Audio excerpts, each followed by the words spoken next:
Hi, I'm Michael Toy. If you don't know me, now you do. I'm Michael Toy. And this is going to be the first of a series of attempts to capture in small video nuggets things which I think might be interesting to share.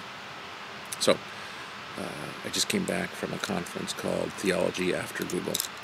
And the title's a bit of a misnomer. It wasn't really about Google, but it was about how in the age where the internet exists, and it's how we process information and changes maybe some of the dynamics of relationship and maybe of learning and growing, how the act of doing theology and the process of transmitting the goodness of theology to people trying to live faithfully to Jesus would be changed.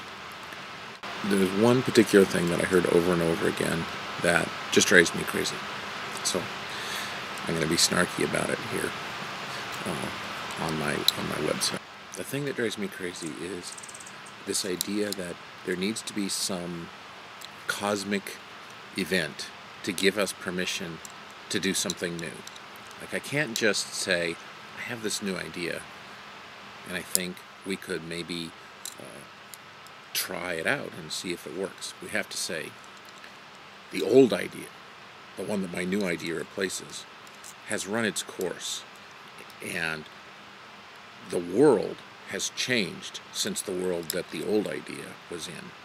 And so, of course, it's time for a new idea. And thankfully, I happen to have the new idea that pretty much the entire universe is now conspiring.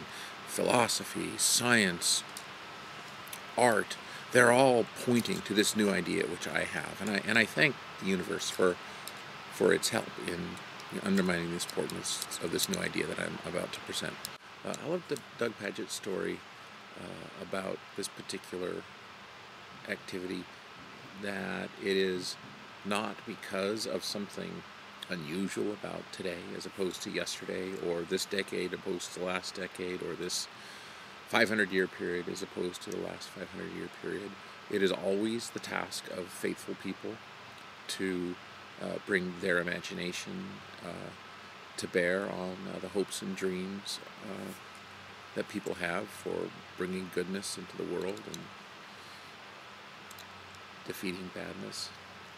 And so if I could change one thing about Theology After Google, I would just eliminate all of the presentations, including Doug Paget's, by the way, about how this was a new era, and just sort of give everybody a blanket permission that even if it was not a new era, if it was exactly the same as the last era that we just had, that it was still a great time to think new thoughts and to try new experiments and to see together what way we could find into a better future.